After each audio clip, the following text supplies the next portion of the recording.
Shalom jemaat, senang kembali kita berjumpa dalam merayakan kenaikan Tuhan Yesus ke sorga, ibadah perayaan ini. Sebelum kita mendengar firman, mari kita berdoa. Bapa, kami sangat bersyukur hari ini kami boleh merayakan kenaikan Tuhan ke sorga. Kami menyembah Tuhan yang hidup, kami menyembah Tuhan yang sudah ada di sorga, duduk di sebelah kanan tata Allah Bapa, dan menyiapkan rumah bagi kami. Terima kasih Tuhan. Dan hari ini kami mau belajar firman, khususnya tentang kenaikan-Mu ke sorga Tuhan. Kami berdoa biar firman ini memerdekakan kami dari semua, dari apapun dalam hidup kami yang perlu dimerdekakan. Kami minta Roh Kudus bantu kami, sehingga kami mengerti firman Tuhan. Biarlah hanya Yesus dan keinginan hati Tuhan saja yang kami dengar dalam pembacaan firman ini, dalam penyampaian firman ini. Dan kami katakan kepada engkau, setan, iblis, roh jahat, tidak boleh mencuri benih firman. Kami tolak pekerjaanmu. Cara berpikir yang salah, nilai-nilai hidup yang salah, yang menolak pengenalan akan Tuhan, kami cabut itu, kami buang di dalam nama Yesus. Kami hanya mau mendengar firman, kami hanya mau menerima nilai-nilai kerajaan sorga, dan kami akan praktekkan itu. Berfirmanlah Tuhan, kami sangat butuh firman-Mu. Di dalam nama Yesus kami berdoa. Amin. Mari jemaat yang dikasihi Tuhan, kita buka kitab Alkitab kita di Kisah Para Rasul pasal yang pertama, ayat 1 sampai 11. Kisah Para Rasul pasal yang pertama, ayat 1 sampai 11. Kita akan melihat momen di mana Yesus naik ke surga dan disaksikan oleh para murid-murid. Ayat 1. Hai Theophilus, dalam bukuku yang pertama, aku menulis tentang segala sesuatu yang dikerjakan dan diajarkan Yesus, sampai pada hari ia terangkat. Sebelum itu ia telah memberi perintahnya oleh Roh Kudus kepada rasul-rasul yang dipilihnya. Ayat 3. Kepada mereka ia menunjukkan dirinya setelah penderitaannya selesai, dan dengan banyak tanda ia membuktikan bahwa ia hidup. Sebab selama 40 hari ia berulang-ulang menampakkan diri dan berbicara kepada mereka tentang kerajaan sorga. Ayat 4. Pada suatu hari ketika ia makan bersama-sama dengan mereka, ia melarang mereka meninggalkan Yerusalem dan menyuruh mereka tinggal di situ menantikan janji Bapa, yang demikian katanya telah kamu dengar daripadaku. Sebab Yohanes membaptis dengan air, tetapi tidak lama lagi kamu akan dibaptis dengan Roh Kudus. Ayat 6. Maka bertanyalah mereka yang berkumpul di situ, Tuhan, maukah engkau pada masa ini memulihkan kerajaan bagi Israel? Jawabnya, engkau tidak perlu mengetahui masa dan waktu yang ditetapkan Bapa sendiri menurut kuasanya. Tetapi kamu akan menerima kuasa kalau Roh Kudus turun ke atas kamu. Dan kamu akan menjadi saksiku di Yerusalem dan di seluruh Yudea dan Samaria dan sampai ke ujung bumi.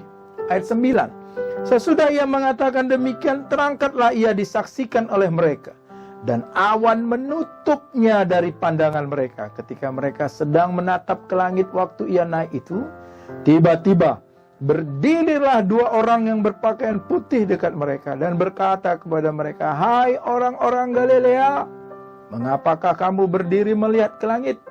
Yesus ini yang terangkat ke sorga meninggalkan kamu, akan datang kembali dengan cara yang sama seperti kamu melihat dia naik ke sorga. Haleluya. Ini cerita luar biasa di mana murid-murid menyaksikan Yesus terangkat, ditutupi awan, naik ke atas. Murid-murid melihatnya sampai Yesus tidak kelihatan kembali. Dan tiba-tiba ada dua malaikat yang berkata kepada mereka, hai engkau orang-orang Galilea, mengapa kamu berdiri melihat ke langit? Yesus ini yang terangkat ke sorga meninggalkan kamu, akan datang kembali dengan cara yang sama. Luar biasa saudara yang dikasihi Tuhan. Kalau kita bisa berandai saja kita ada di momen itu, kita menyaksikan itu, betapa indahnya melihat Tuhan terangkat, melihat Yesus dipermuliakan, dan malaikat mengingatkan bahwa dia akan datang kembali. Kebenaran apa yang mau kita pelajari dari cerita kenaikan Yesus? Dari ayat-ayat yang kita baca, ini menunjukkan ada hal-hal penting yang memang Yesus inginkan saudara dan saya ketahui sebelum dia naik ke surga. Ibarat orang tua yang sudah tua, mendekat ajal, dia mungkin memanggil semua anak-anaknya, cucu-cucunya, memberi pesan. Tentu pesan orang tua itu sangat penting dan dicatat. Apalagi bicara warisan, ya. Dipanggil lawyer, dipanggil pengacara untuk menyusun semua supaya tidak ada yang ribut. Atau ada orang yang berpergian kita hantar. Dia berpergian jauh, dia meninggalkan tanggung jawab.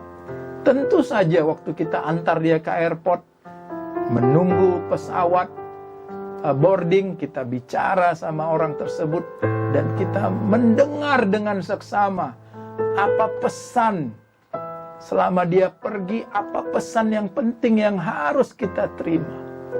Demikianlah gambaran cerita ini. Di Kisah Para Rasul 1 ayat 1-11. Sebelum Yesus naik dipermuliakan, ada pesan-pesan yang penting di mana saudara dan saya harus memahaminya, harus mengingatnya, harus mencatatnya baik-baik dan menghidupinya. Yang pertama, perhatikan di ayat yang ketiga. Kita lihat kebenaran apa yang kita bisa dapat di sini.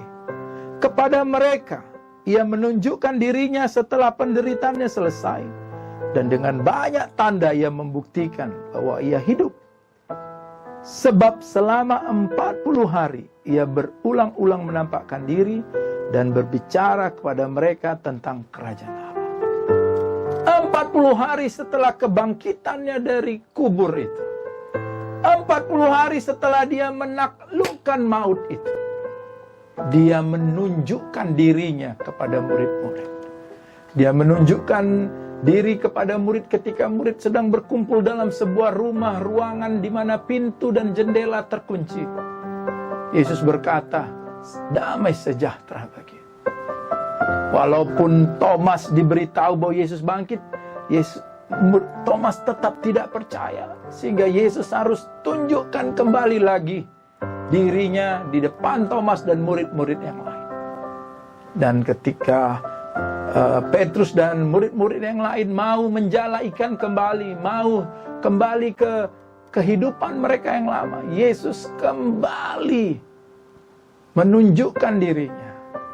Dan Kisah 1 ayat 3 ini berkata, 40 hari Yesus menunjukkan diri untuk mengingatkan murid tentang kerajaan Allah. Pesan yang pertama yang penting sebelum Yesus naik, saudara dan saya harus mengetahui kerajaan sorga itu apa.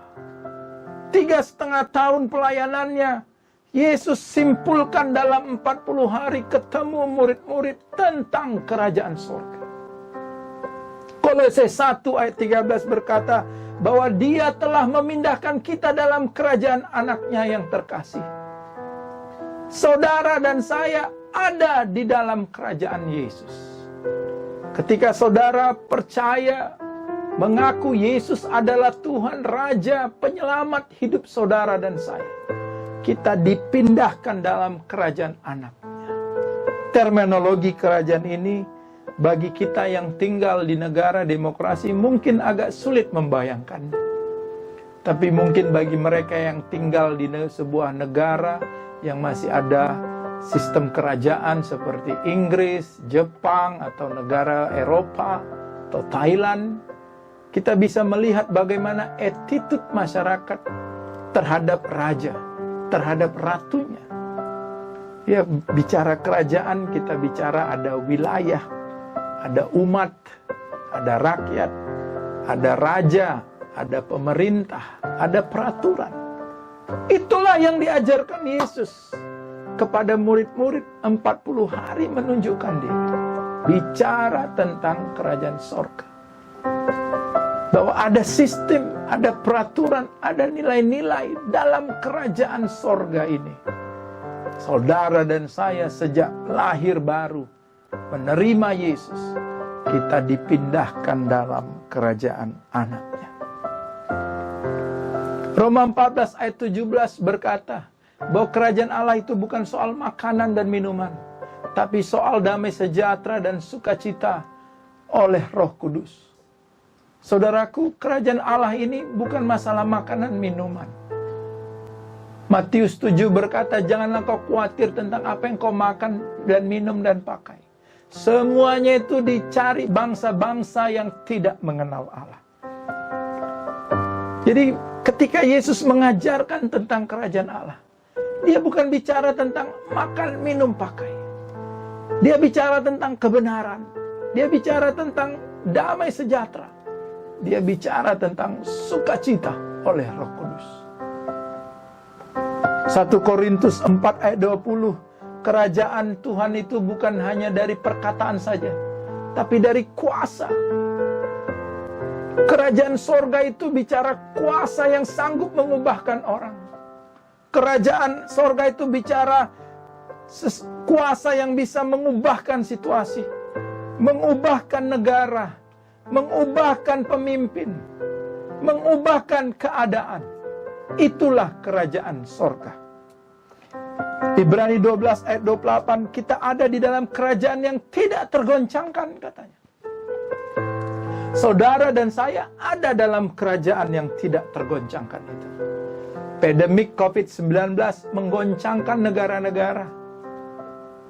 Tapi dengar saudaraku yang dikasihi Tuhan, walaupun pandemik ini menggoncangkan negara-negara, saudara ada dalam kerajaan yang tak tergoncangkan itu. Saya berharap saudara katakan amin. Walaupun pandemik COVID-19 ini mengguncangkan ekonomi, negara-negara ekonominya terguncangkan, tapi saudara ada dalam ekonomi kerajaan Allah yang tidak tergoncangkan. Burung di udara aku pelihara, apalagi kamu. Bukankah engkau lebih berharga daripada burung itu? Bunga bakung di sawah aku hiasi. Salomo dalam kemegahannya tidak memakai pakaian seindah bunga bakung itu. Bukankah engkau lebih indah, lebih berharga dari bunga bakung itu? Saudara yang dikasihi Tuhan, saudara ada di dalam kerajaan sorga yang tidak tergoncangkan itu. Itulah pesan Yesus sebelum dia naik. 40 hari dia menampakkan diri kepada murid-murid, membicarakan tentang kerajaan sorga. Saya berdoa, saudara dan saya yakin sekali bahwa saudara ada di dalam kerajaan yang tidak tergoncangkan itu. Yang kedua, pesan Yesus sebelum dia naik ke sorga itu. Mari kita baca di ayat 4-5. Pada suatu hari ketika ia makan bersama-sama dengan mereka, ia melarang mereka meninggalkan Yerusalem dan menyuruh mereka tinggal di situ menantikan janji Bapa. Yang demikian katanya, telah kamu dengar daripadaku, sebab Yohanes membaptis dengan air, tetapi tidak lama lagi kamu akan dibaptis dengan Roh Kudus. Yesus melarang murid-murid meninggalkan Yerusalem. Yesus mengingatkan murid-murid supaya tetap di Yerusalem sampai Roh Kudus itu yang dijanjikan turun atas mereka. Dengan kata lain, saudaraku, pesan kedua yang terpenting selain kerajaan sorga tadi, Tuhan mengingatkan saudara dan saya betapa pentingnya peran Roh Kudus dalam hidup saudara dan saya. Jangan tinggalkan Yerusalem sebelum kau terima Roh Kudus itu. Sudah aku omongkan itu padamu. Sudah aku pernah ajarkan itu padamu. Sudah aku pernah katakan itu padamu. Di mana Yesus mengatakan itu?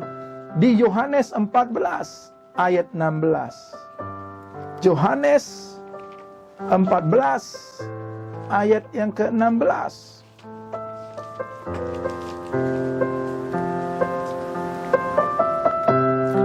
Aku akan minta kepada Bapa, dan Ia akan memberikan kepadamu seorang penolong yang lain, supaya Ia menyertai kamu selama-lamanya, yaitu Roh kebenaran. Dunia tidak dapat menerima Dia, sebab dunia tidak melihat Dia dan tidak mengenal Dia. Tetapi kamu mengenal Dia, sebab Ia menyertai kamu dan akan diam di dalam kamu. Inilah yang dimaksud Yesus tadi. Jangan tinggalkan Yerusalem. Tunggu di situ sampai Roh Kudus datang kepadamu. Bukankah aku sudah katakan, aku akan minta kepada Bapa dan Dia akan memberikan penolong kepadamu. Aku akan pergi kepada Bapa dan tidak akan membiarkan engkau yatim piatu. Aku akan utus Roh Kudusku turun ke atas kamu.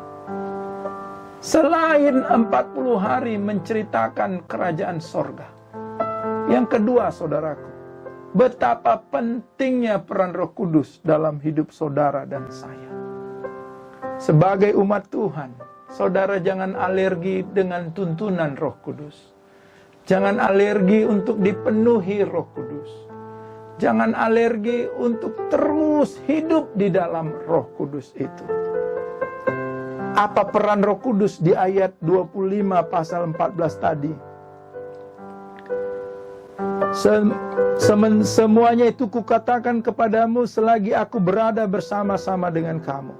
Tetapi penghibur, yaitu Roh Kudus yang akan diutus oleh Bapa dalam namaku, Dialah yang akan mengajarkan segala sesuatu kepadamu dan akan mengingatkan kamu akan semua yang telah kukatakan kepadamu. Betapa indahnya, Yesus sudah pergi, tapi Dia hadirkan Roh Kudus di tengah-tengah kita. Dan Roh Kudus berperan untuk mengingatkan kita akan semua yang pernah diajarkan Yesus. Kita sebagai orang tua, saudara baca firman ketika murid-murid melarang anak-anak kecil datang kepada Yesus. Dan Yesus berkata, biarkan anak-anak itu datang kepadaku, karena merekalah pemilik kerajaan surga. Ketika saudara baca ayat itu, saudara pernah membacanya, mendengarnya. Firman ini berkatakan Roh Kudus akan mengingatkan kamu akan seluruh kebenaran. Roh Kudus akan mengingatkan engkau sebagai orang tua untuk memperhatikan anak-anakmu, untuk mempertanggungjawabkan mereka di hadapan Allah. Bukankah kitab Mazmur berkata anak-anak itu milik pusakanya Tuhan? Mereka miliknya Tuhan. Roh Kudus akan mengingatkan saudara dan saya untuk memperhatikan anak-anak. Engkau sebagai suami, Roh Kudus akan mengingatkan engkau akan seluruh kebenaran, bahwa tidak dikehendaki Tuhan perceraian, tidak dikehendaki Tuhan perzinahan. Tuhan mengingatkan engkau sebagai suami untuk mengasihi istri seperti dirimu sendiri. Tidak ada orang yang membenci tubuhnya. Demikianlah suami tidak akan mungkin membenci tubuhnya sendiri, istrinya. Roh Kudus akan mengingatkan istri untuk tunduk kepada suami. Roh Kudus akan mengingatkan engkau kepada seluruh kebenaran. Roh Kudus akan mengingatkan kita untuk mengampuni. Bukankah Petrus pernah bertanya kepada Yesus, Guru, berapa kali aku harus mengampuni orang? 70 kali 7 kali, Petrus. Setiap saat, apapun yang kau alami, sakit seperti apapun yang dilakukan orang kepadamu, ampuni mereka. Roh Kudus akan mengingatkan saudara ke dalam seluruh kebenaran. Bahkan di Yohanes 16 ayat 5-15 dikatakan di situ, Dia akan menuntun kamu kepada pertobatan. Dia akan mengingatkan kamu atas penghakiman. Kalau Roh Kudus begitu pentingnya dalam hidup saudara, mari saudaraku, bergaul kalib dengan Roh Kudus. Kalau Yesus sendiri berkata kepada murid-murid, jangan tinggalkan Yerusalem sebelum Roh Kudus itu turun kepadamu. Kalau Roh Kudus sendiri bagi Tuhan sangat penting bagi hidup saudara dan saya. Saya berdoa biar kita benar-benar dipimpin oleh Roh Kudus. Bahkan Paulus dalam kitab Roma pasal 8 Dia katakan siapa yang memiliki roh Kristus, dia adalah milik Kristus. Di ayat 14 katanya, oleh roh itu kita berseru, ya Aba, ya Bapa. Roh itu bersaksi bersama-sama dengan kita bahwa kita adalah anak-anak Allah. Yaitu orang-orang yang berhak menerima warisan bersama dengan Yesus. Jadi tidak ada lagi mental yatim piatu. Tidak ada lagi mental orang yang ditinggal, dilupakan. Kalau Roh Kudus benar-benar memimpin saudara, saudara tidak akan pernah merasa sendiri dalam hidup ini. Saudara tidak akan pernah merasa orang yang terlupakan, orang yang disia-siakan. Saudara adalah anaknya. Itulah peran Roh Kudus bagi hidup kita. Bahkan di Roma 8 ayat 11, Roh Kudus akan membantu kita dalam kelemahan kita. Kalau kita hidup di dalam Roh, maka kita akan mematikan segala keinginan daging itu. Apapun kelemahan saudara, mari hidup di dalam Roh, dipimpin dalam Roh. Jadi saudaraku yang dikasihi Tuhan, sebelum Yesus naik, kerajaan sorga dia pesankan kepada murid-murid. Dan yang kedua, betapa pentingnya peran Roh Kudus. Yang ketiga, hal penting yang disampaikan Yesus sebelum dia naik ke surga. Mari saudara, kita kembali ke Kisah Para Rasul 1 tadi, di ayat yang ke-6 sampai yang ke-8. Maka bertanyalah mereka yang berkumpul di situ, Tuhan, maukah Engkau pada masa ini memulihkan kerajaan bagi Israel? Jawabnya, Engkau tidak perlu mengetahui masa dan waktu yang ditetapkan Bapa sendiri menurut kuasanya. Tetapi kamu akan menerima kuasa kalau Roh Kudus turun ke atas kamu, dan kamu akan menjadi saksiku di Yerusalem dan di seluruh Yudea dan Samaria dan sampai ke ujung bumi. Ini ada murid-murid yang mau menghantar Yesus, yang melihat Yesus akan naik ke sorga. Pada momen itu juga mereka masih meminta Yesus, Tuhan, kapankah kau pulihkan kerajaan kami Israel ini? Kapankah kami bebas dari pajak yang berat ini? Kapankah kami bebas dari penderitaan yang dibuat orang Romawi ini? Tuhan, kapan kau pulihkan keadaan kami?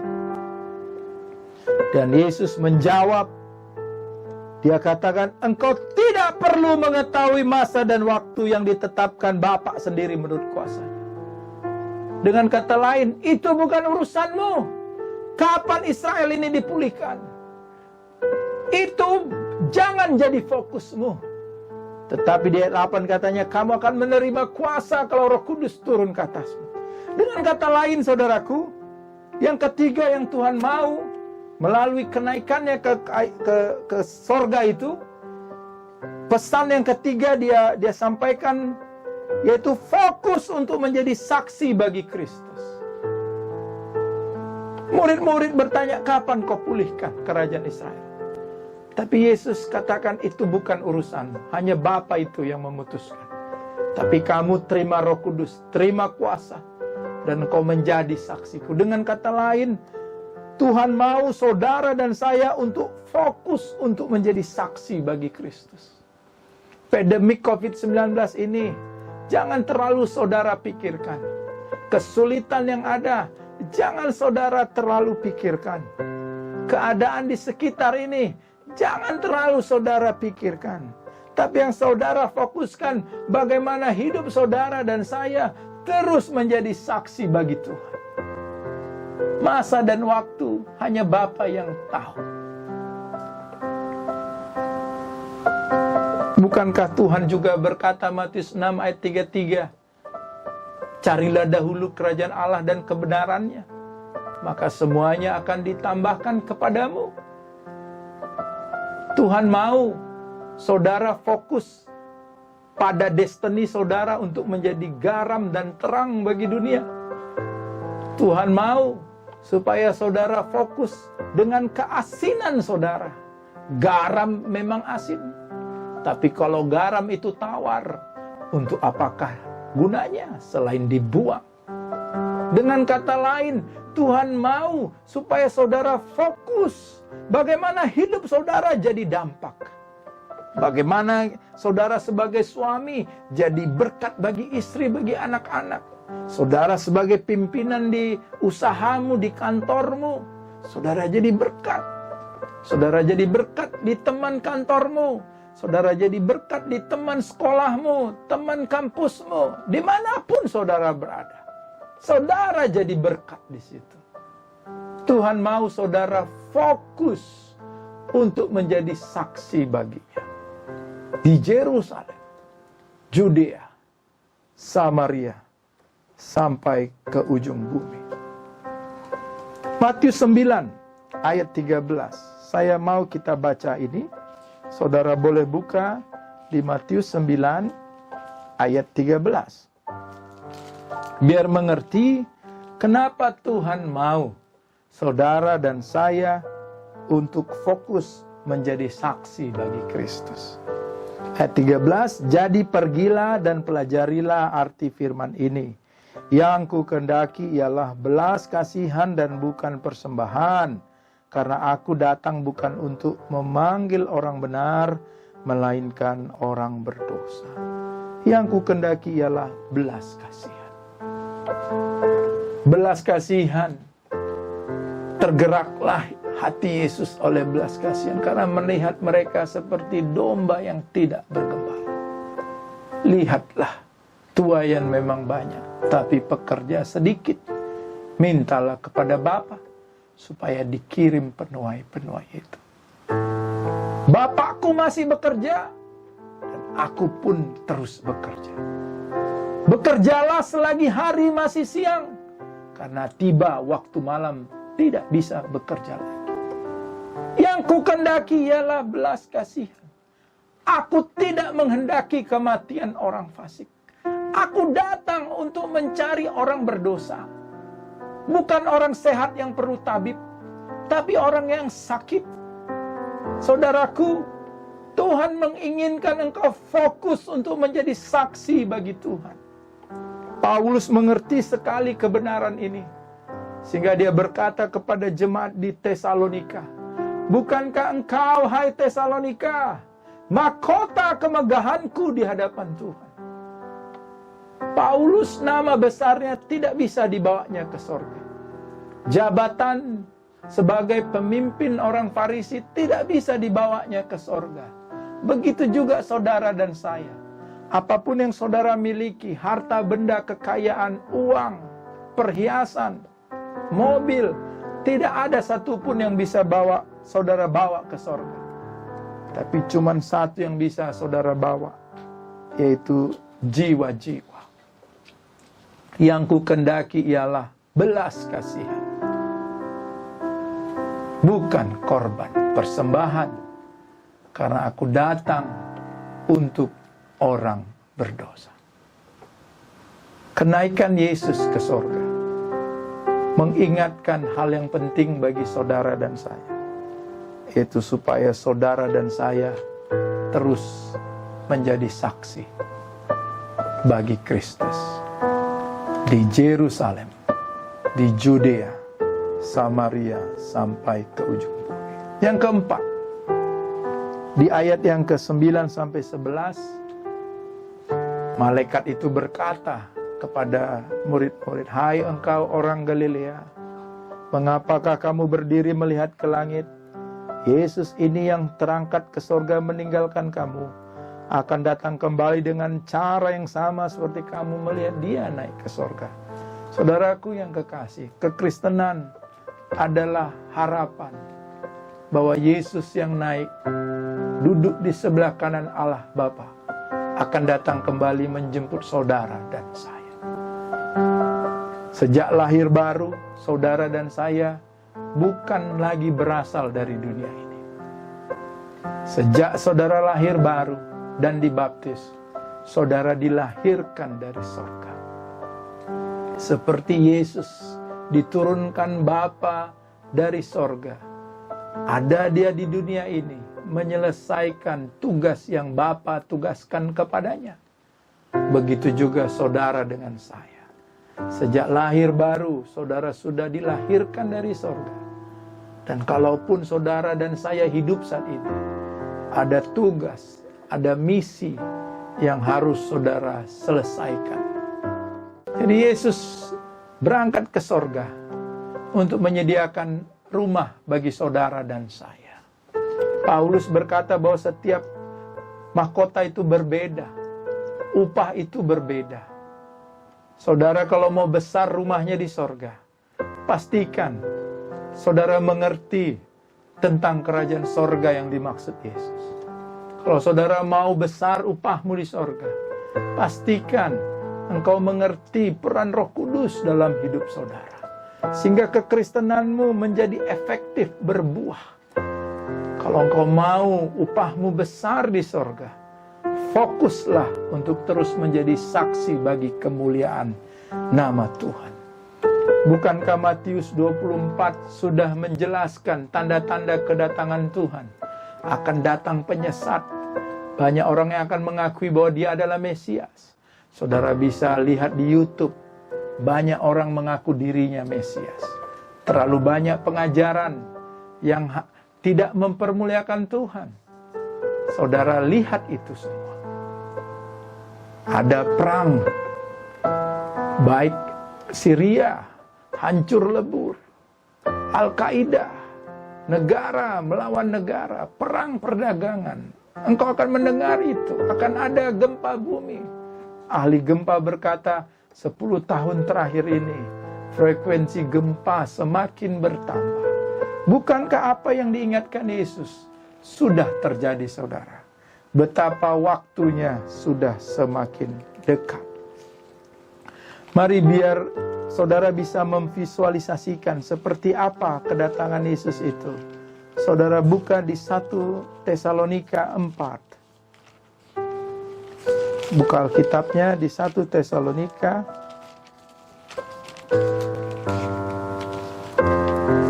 pasal yang keempat, ayat 13 sampai 18. Mari kita membayangkan seperti apa kedatangan Tuhan itu ya.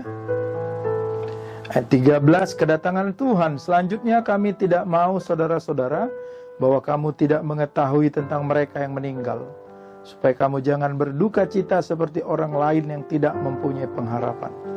Karena jikalau kita percaya bahwa Yesus telah mati dan telah bangkit, maka kita percaya juga bahwa mereka yang telah meninggal dalam Yesus akan dikumpulkan Allah bersama-sama dengan Dia. Ini kami katakan kepadamu dengan firman Tuhan, kita yang hidup yang masih tinggal sampai kedatangan Tuhan, sekali-kali tidak akan mendahului mereka yang telah meninggal. Ayat 16, baca sama-sama ya. Sebab pada waktu tanda diberi, yaitu pada waktu penghulu malaikat berseru dan sangkakala Allah berbunyi, maka Tuhan sendiri akan turun dari sorga. Inilah yang perkataan 2 malaikat tadi, hai engkau orang Galilea, Yesus yang kau lihat naik ini akan turun dengan cara yang sama. Maka Tuhan sendiri akan turun dari sorga, dan mereka yang mati dalam Kristus akan lebih dahulu bangkit. Sesudah itu kita yang hidup, yang masih tinggal akan diangkat bersama-sama dengan mereka dalam awan, menyongsong Tuhan di angkasa. Demikianlah kita akan selama-lamanya bersama-sama dengan Tuhan. Karena itu hiburkanlah seorang akan yang lain dengan perkataan-perkataan ini. Amin, saudaraku. Dia pergi dan dia pasti datang. Itulah iman percaya pada Yesus. Saya simpulkan firman Tuhan hari ini. Kenaikan Tuhan Yesus ada 4 pesannya yang penting bagi kita. Yang pertama, yaitu kerajaan sorga. 40 hari dia menampakkan diri kepada murid-murid, berbicara tentang kerajaan sorga.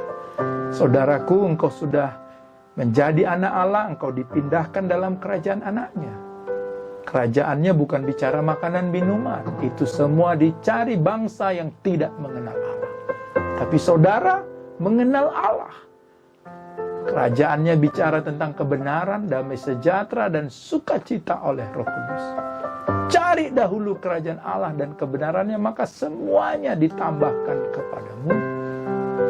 Burung di udara dia pelihara, bakung di sawah dia hiasi. Bukankah engkau lebih berharga daripada itu semua? Saudara ada di dalam kerajaan yang tidak tergoncangkan. Amin.